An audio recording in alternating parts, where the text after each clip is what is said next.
తెలంగాణ రాజకీయ బీసీ రిజర్వేషన్ల బిల్లు ఇప్పుడు పెద్ద దుమారానికి దారితీస్తోంది.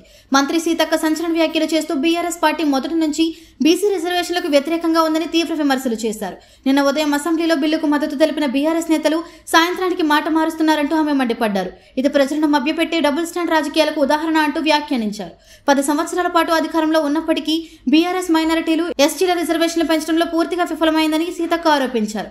కాంగ్రెస్ ప్రభుత్వం చేపట్టిన కులగణను తప్పుపడుతున్న వాళ్లు గతంలో ఎందుకు చేయలేకపోయారని ఆమె ప్రశ్నించారు. ఈ కులగణన రాహుల్ గాంధీ ఆలోచనలతో న్యాయ నిపుణుల సలహాలతోని చేపట్టారని సీతక్క అన్నారు. ఇదిలా ఉంటే బీఆర్ఎస్ పార్టీ వైఖరిపై సోషల్ మీడియాలో బీసీ బిల్లు చర్చ వేడెక్కింది. ఉదయం మద్దతు, సాయంత్రం వెనకడుగు, ఇది ప్రజాస్వామ్యాన్ని అవమానించడమే అంటూ నెటిజన్లు మండిపడుతున్నారు. కాంగ్రెస్ మాత్రం బీసీలకు న్యాయం చేయడమే తమ లక్ష్యం అంటూ ధీటుగా చెప్తోంది. ఈ వివాదం ఎన్నికల ముందు రాజకీయాలను వేడెక్కించడం ఖాయమని రాజకీయ విశ్లేషకులు అంటున్నారు. తెలంగాణ రాజకీయ బీసీ రిజర్వేషన్ల బిల్లు ఇప్పుడు పెద్ద దుమారానికి దారితీస్తోంది.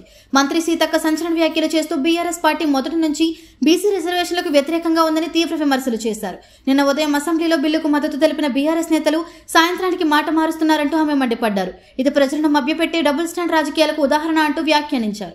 10 సంవత్సరాల పాటు అధికారంలో ఉన్నప్పటికీ బీఆర్ఎస్ మైనారిటీలు ఎస్టీల రిజర్వేషన్లు పెంచడంలో పూర్తిగా విఫలమైందని సీతక్క ఆరోపించారు. కాంగ్రెస్ ప్రభుత్వం చేపట్టిన కులగణను తప్పుపడుతున్న వాళ్లు గతంలో ఎందుకు చేయలేకపోయారని ఆమె ప్రశ్నించారు. ఈ కులగణన రాహుల్ గాంధీ ఆలోచనలతో న్యాయ నిపుణుల సలహాలతోని చేపట్టారని సీతక్క అన్నారు. ఇదిలా ఉంటే బీఆర్ఎస్ పార్టీ వైఖరిపై సోషల్ మీడియాలో బీసీ బిల్లు చర్చ వేడెక్కింది. ఉదయం మద్దతు, సాయంత్రం వెనకడుగు, ఇది ప్రజాస్వామ్యాన్ని అవమానించడమే అంటూ నెటిజన్లు మండిపడుతున్నారు. కాంగ్రెస్ మాత్రం బీసీలకు న్యాయం చేయడమే తమ లక్ష్యం అంటూ ధీటుగా చెప్తోంది. ఈ వివాదం ఎన్నికల ముందు రాజకీయాలను వేడెక్కించడం ఖాయమని రాజకీయ విశ్లేషకులు అంటున్నారు.